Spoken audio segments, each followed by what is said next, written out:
Panamanna ഇത്തിയാൻമലയിലെ quarry പ്രവർത്തനം നിർത്തിവെക്കണമെന്ന് ജനകീയ സമിതി ആവശ്യമുന്നയിച്ച് സമിതി നേതൃത്വത്തിൽ ബഹുജന പ്രതിഷേധ മാർച്ച് നടത്തി. മാർച്ച് ക്വാറി പരിസരത്തെത്തിയപ്പോൾ പുറമേ നിന്നൊരാൾ മൊബൈലിൽ വീഡിയോ പകർത്തിയത് പ്രകോപനത്തിന് ഇടയാക്കി.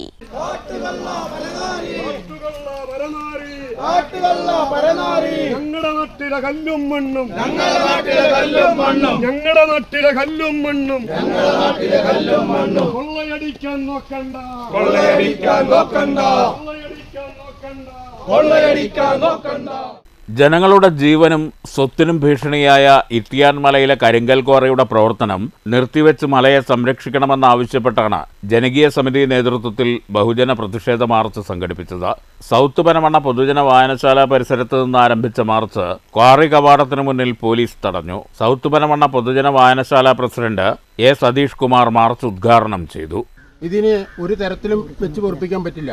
കാരണം വളരെ ചെറിയ ഒരു കൊച്ചു ഗ്രാമം, ഇവിടെ വെറും കൃഷി മാത്രം ഉപജീവനമായിട്ടുള്ള ഒരു പ്രദേശമാണ് ഇവിടെ. അതുപോലെ തന്നെ ഒരു ചരിത്രപ്രസിദ്ധമായ ഒരു നഗരമാണ് ഒറ്റപ്പാലം. ഈ ഒറ്റപ്പാലം നഗരസഭയിലെ വട്ടത്തിനുള്ളിൽ തന്നെ ഇവിടെ ഒരു ക്വാറി തുടങ്ങണം എന്നും അത് ഈ നാടിനെ മുഴുവൻ കുട്ടിച്ചോറാക്കണമെന്നുള്ളൊരു ഒറ്റ വാശിയിൽ ഏതോ ഒരുത്തം വന്ന് ഉടനെ ഈ പരിപാടി തുടങ്ങുമ്പോൾ തന്നെ നമുക്കത് മനസ്സിലാക്കാം, ഇത് ഇവിടെ നാടിനെ നശിപ്പിക്കാൻ വേണ്ടി മാത്രമാണ്. ഏതോ ഒരു തരം വാശിയോ അല്ലെങ്കിൽ ഒരു വൈരാഗ്യമോ തീർക്കാൻ വേണ്ടി മാത്രം വന്ന പോലെയാണ് ഈ ക്വാറിയുടെ പ്രവർത്തനം ഇവിടെ തുടങ്ങിയിട്ടുള്ളത്. അല്ലാണ്ട് ഇതിലിപ്പോൾ അത്ര വലിയ ഒരു ക്വാണ്ടിറ്റി കിട്ടുന്ന കല്ലുള്ളൊരു സ്ഥലമാണെന്ന് നമുക്ക് തോന്നുന്നില്ല. കാരണം ഒരു കൊച്ചു മല മാത്രമാണ് ഈ ഇത്തിയമല എന്ന് പറയുന്നത്. ഇതിനിടെ പ്രതിഷേധത്തിലില്ലാത്ത പുറത്തുനിന്നൊരാൾ മൊബൈലിൽ വീഡിയോ ചിത്രീകരിച്ചത് പ്രകോപനത്തിനിടയാക്കി.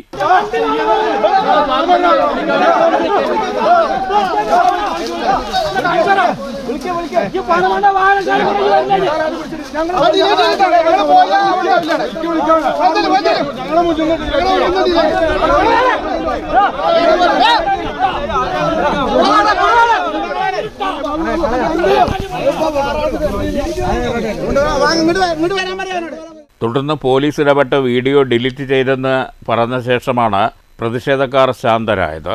വാർഡ് കൗൺസിലറും സമിതി ചെയർമാനുമായ അർച്ചന സജിത്ത് അധ്യക്ഷത വഹിച്ചു. വാർഡ് കൗൺസിലറും കൺവീനറുമായ എൻ ഷിബു, ശാസ്ത്ര സാഹിത്യ പരിഷത്ത് പ്രതിനിധി എം സതീശൻ, മറ്റ് ജനപ്രതിനിധികൾ, മുൻ കൗൺസിലർമാർ, രാഷ്ട്രീയ പാർട്ടി നേതാക്കൾ, നാട്ടുകാർ തുടങ്ങിയവർ പ്രതിഷേധത്തിൽ പങ്കെടുത്തു.